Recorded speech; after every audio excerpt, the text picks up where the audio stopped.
Making videos on YouTube for a while now, it's pretty easy to pick up on some trends. Now, one thing I see a lot is the top 10 mixing secrets, or so-and-so's one mixing secret that changes everything. You kind of get the idea. But if I'm being honest with you, mixing secrets don't really exist. There are cool techniques, but those are just ideas people came up with after knowing some important fundamentals. So in this video, let's quickly run through these really important ideas about mixing, audio, and music in general so that you can create these ideas for yourself, avoid wasting time that could be better spent making music, and feel more confident experimenting on your next project. Now, real quick, we have a new membership. New members get 10 free mastered songs so that your next release can sound as good as possible. You also get unlimited feedback on your mixes, both from us and from our community members, to get a lot of helpful perspectives quickly, and you get in-depth educational courses to learn both the fundamentals and the nuances of audio engineering. More on this at the end of the video.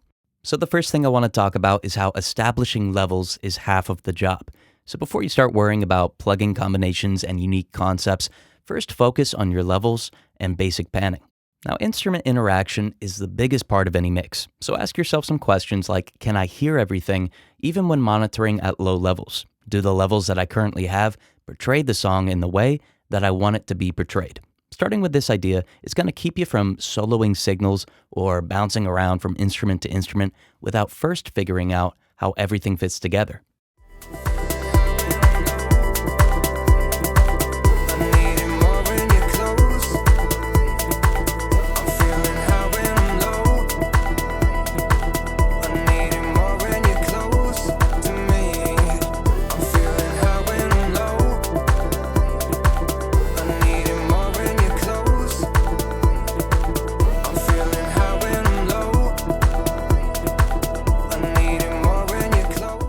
Now, once you have your levels, focus on the stereo placement. Keep the kick, snare, bass, and lead vocals in the center, and start positioning various elements to the left and the right. Now, it doesn't have to be hard left or right either.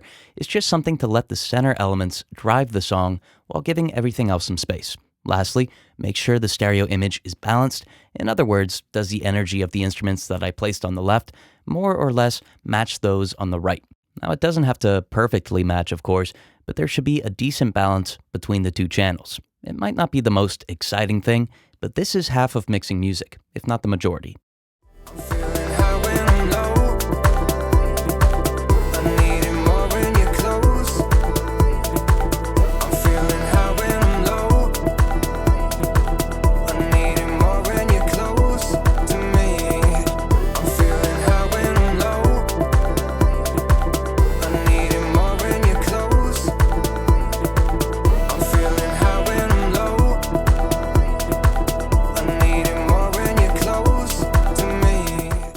Next up, you should focus on the overall frequency response.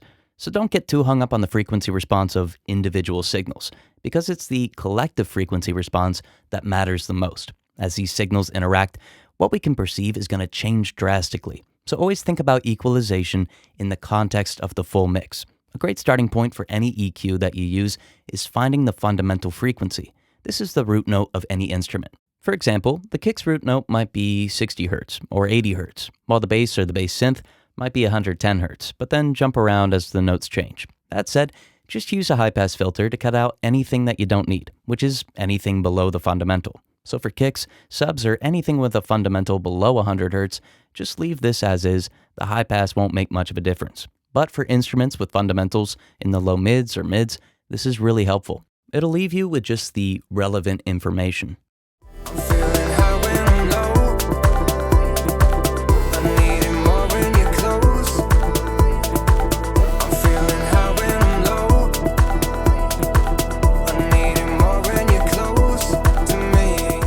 Then start making some changes. Again, always in the context of the overall mix, not soloed. So is it sounding a little muddy or boomy or whatnot?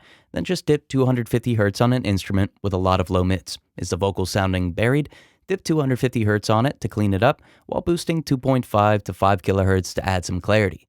Are you missing some of the high end of the overall signal? Well, then just boost some of the drums overhead or the hi-hat with a high shelf. Now just think about all of this simply. Don't worry about the complex relationships because you're already hearing the result of those relationships at the output. Then just make the changes accordingly. And if the EQ changes that you make alter the balance between your levels, which will likely be the case, Adjust the levels via the faders as you go.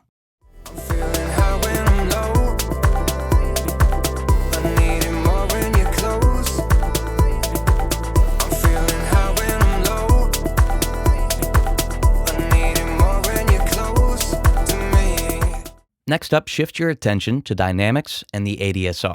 So the frequency response sounds good, and I have my levels, but now what? Well, can I hear what the vocalist is singing at all points in the song? If not, introduce some compression with makeup gain and adjust the fader to rebalance the mix.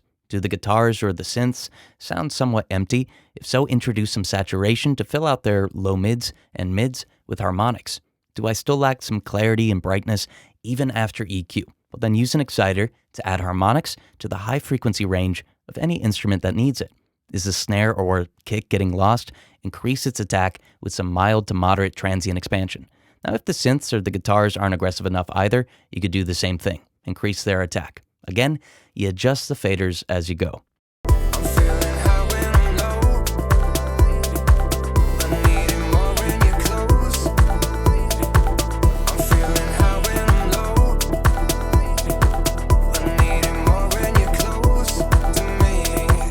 At this point, we can finish the mix with temporal effects. So the levels are good, the frequency response is good, dynamics, fullness, punchiness is all there. So let's end with some temporal effects. Now, the important idea here is to leave some signals dry and others reverberated. What we're trying to do is create a virtual room in which the listener is positioned near the front. If everything has reverb, everything is going to sound as if it's at the back of the room. By allocating various levels of reverb and leaving some important aspects dry, we create depth by giving the listener some spatial cues.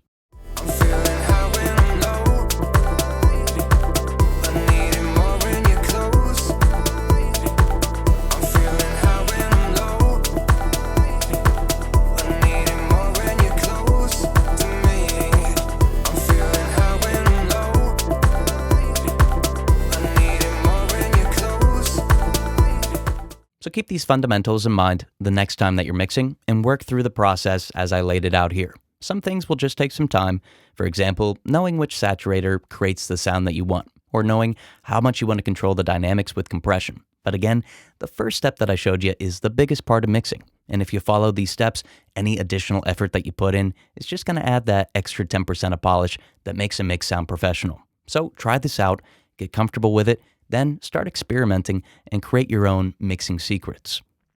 As audio engineers, we want to fulfill our creative potential. We want to know how to achieve a sound quickly and efficiently without having to second guess ourselves or endlessly revise a production, mix, or master. Having mastered thousands of tracks over the past 20 plus years, we know how important it is to put your best foot forward as an engineer or an artist. But what's even more important is having the resources and the knowledge to create your best work. Now that's why we created the Sage Audio Membership, a collective space where you could have your tracks mastered, engage with a thriving community, and learn the skills you need to take your project from start to finish and be happy with the final result. Now, a membership like this is nothing without a strong community. That's why we're giving 10 free masters to every new member. Our goal is to have as many engineers as possible, sharing their ideas, providing feedback on each other's mixes and masters, and helping to build a place where anyone can learn. To give our members a great foundation for successful projects, we created a 4-hour-long mastering course, starting with fundamentals and ending with mastering chains for specific genres. So far, we've seen and heard great results, with both new engineers and seasoned ones noticing a huge improvement in their mastering. Now, a mixing course will be released next, with more in-depth courses to follow.